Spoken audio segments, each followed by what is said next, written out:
Imagine, you're in space. Above 100 kilometers. A true vacuum. Your spacesuit suddenly rips. What happens next? Does your blood boil instantly? Does your body explode into pieces, like in the movies?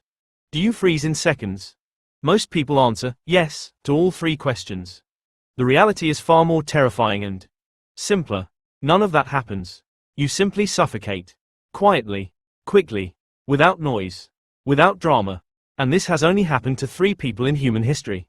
Right in space. Their descent module landed perfectly. No explosion. No fire. Only silence as the hatch opened. Their names were Georgy Dobrovolsky, Vladislav Volkov, and Viktor Patsayev. June 30, 1971. Soyuz 11. The only mission where people have died above the edge of the atmosphere. But to understand why this is so, and not otherwise, let's first understand what really makes space deadly. Because almost all the other space deaths you've heard about didn't happen in space. Take a classic, Vladimir Komarov, Soyuz 1, 1967. The spacecraft was hastily assembled. One solar panel failed to deploy. There was almost no power. The attitude control was malfunctioning. He completed 18 orbits, struggling with failed equipment. On descent, the main parachute became tangled, the reserve failed to open. He hit the ground at high speed. Instant death. But this happened in the atmosphere, below 30 kilometers. Technically, not in space. Challenger, 1986. 73 seconds after liftoff. A cold morning. An O-ring cracked. Explosion. The crew most likely survived the spacecraft's rupture, but died on impact with the ocean. Again, not a vacuum. Columbia, 2003. Foam damaged a wing during launch. On re-entry, plasma burned a hole. The ship broke apart over Texas. Re-entering the atmosphere. All these disasters are horrific. But officially, the only people who died in space were the 3 from Soyuz 11. Soyuz 11 began as a triumph. They docked with Salyut 1, the world's first orbital station. They spent 23 days in orbit, a world record at the time.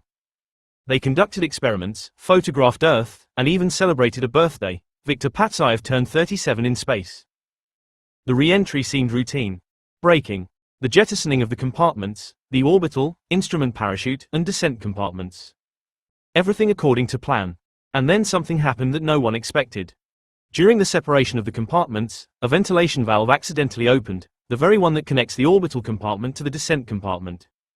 It was supposed to remain closed. But it didn't.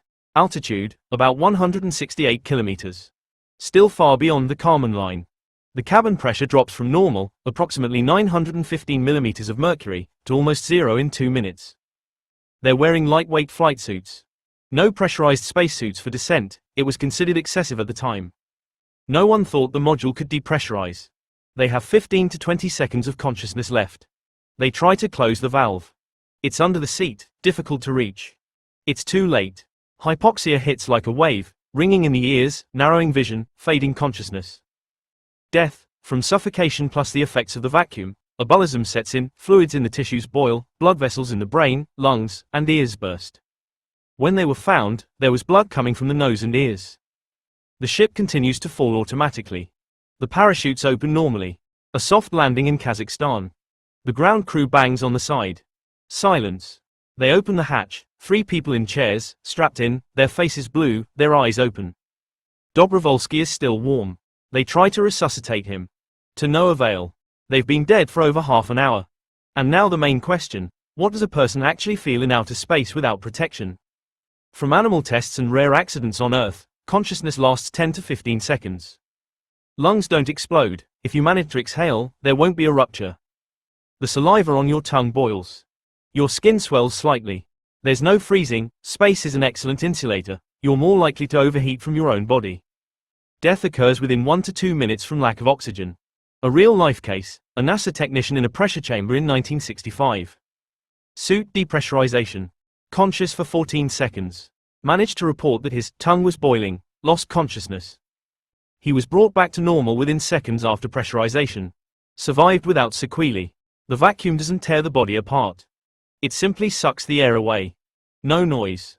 No pain. Mercilessly. After Soyuz 11, mandatory pressurized spacesuits were introduced for descent, a rule that remains in effect today.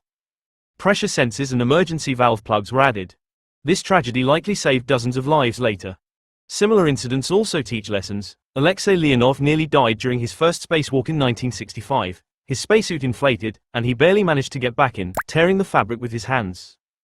Luca Parmitano nearly drowned in his own helmet in 2013 from water in the cooling system. Both survived. But each such incident reminds us, the margin of safety is thin. Space isn't evil.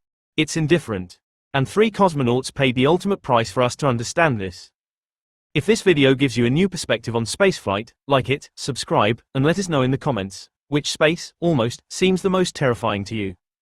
And share if you think more people should know about this story.